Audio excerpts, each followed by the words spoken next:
चिराग ने किया साफ किस नेता ने कराई एनडीए में वापसी। जिसने निकाला था एनडीए से उसी के चलते आया वापस। एलजेपी तोड़ने के लिए नीतीश कुमार को जिम्मेदार नहीं मानते चिराग। बिहार में विधानसभा चुनाव से पहले चिराग पासवान की एनडीए में विदाई हो गई है और अब लोकसभा चुनाव से पहले उनकी एनडीए में वापसी हो चुकी है। पीएम मोदी एनडीए की बैठक में जिस तरह से चिराग पासवान से मिले उसे चिराग समर्थक भी गदगद दिखाई दे रहे हैं।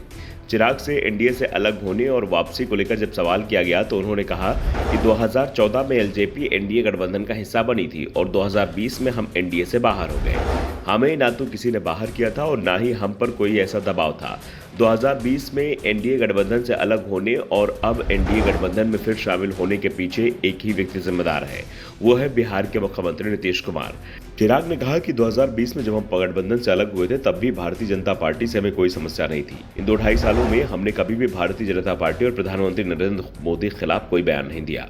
कई बार मुझ पर आरोप भी लगाए गए कि आप एकदम से भक्त बने हुए हैं। बार बार तंज के तौर पर हनुमान का इस्तेमाल किया जाता था। कहा जाता था कि आप हनुमान और भाजपा ने आपके लिए क्या क्या नहीं किया। मैं बिल्कुल साफ था, मेरी समस्या सिर्फ और सिर्फ मेरे मुख्यमंत्री नीतीश कुमार हैं। चिराग पासवान ने यहां तक कह दिया कि एलजेपी को तोड़ने के पीछे नीतीश कुमार का ही हाथ था, लेकिन ये भी साफ कर दिया है कि मैं इसके लिए उन्हें जिम्मेदार नहीं मानता, क्योंकि अगर पार्टी एकजुट है तो कोई भी व्यक्ति उसे तोड़ सकता है। संकेतों में इस मामले में चिराग ने अपने चाचा पशुपति पारस पर निशाना साधा। चिराग पहले ही भी कह चुके हैं कि सिर्फ मंत्री पद के लिए पशुपति पारस ने एलजेपी को तोड़ दिया था। सब जानते हैं कि एलजेपी को तोड़ने में मुख्यमंत्री नीतीश कुमार की बड़ी भूमिका थी। मैंने उनको भी जिम्मेदार नहीं ठहराया, क्योंकि जब मेरे अपने ही मेरे साथ नहीं है तब मैं दूसरे को कैसे कहूं। सीएम नीतीश कुमार से मेरे मतभेद उनकी नीतियों को लेकर रहे हैं और इसी के चलते जब तक नीतीश कुमार उस गठबंधन में थे तब तक मैं उस गठबंधन में वापस नहीं गया। मैं उस गठबंधन से मुख्यमंत्री नीतीश कुमार की वजह से ही बाहर गया था। 2020 के चुनाव में जब हम लोग चाहते थे कि एक कॉमन मिनिमम प्रोग्राम बने जिसमें बिहारी फर्स्ट मिशन डॉक्यूमेंट को शामिल किया जाए, मेरा नीतीश कुमार की नीतियों पर विश्वास नहीं है। मैं नहीं मानता कि नली गली या नल जल पहुंचाने से बिहार का विकास हो सकता है। आपको आईटी सेक्टर की बात करनी होगी, उद्योगों की बात करनी होगी, अलग अलग शहरों को कैसे एजुकेशनल हब बनाया जाए उसकी बात करनी होगी, किसानों की बात करनी होगी, बाढ़ और सूखा के स्थायी समाधान की बात करनी होगी। मुख्यमंत्री इसे करने को तैयार नहीं थे। उनके विजन एजेंडा में कहीं भी ये बात नहीं दिखती है।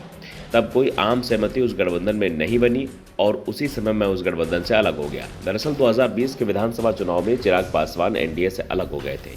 विधानसभा चुनाव में उन्होंने बीजेपी उम्मीदवारों के सामने तो अपने उम्मीदवार नहीं उतारे, लेकिन जहां एनडीए गठबंधन की ओर से बीजेपी का उम्मीदवार नहीं था, खासतौर पर जहां जेडीयू के उम्मीदवार थे, वहां चिराग ने एलजेपी के उम्मीदवार उतार दिए। एलजेपी विधानसभा चुनाव में कोई खास प्रदर्शन नहीं कर सकी, सिर्फ एक सीट मिली और वो भी विधायक बाद में जेडीयू में शामिल हो गया।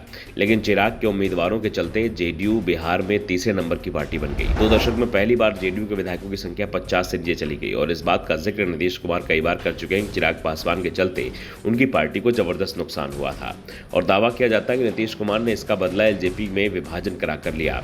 पशुपति पारस ने नीतीश कुमार के समर्थन से एलजेपी को तोड़ा और एनडीए में शामिल हो गए। बीजेपी उस समय जेडीयू के साथ थी, इसलिए चिराग की कोई मदद नहीं कर पाई। Bureau report, the Sach India.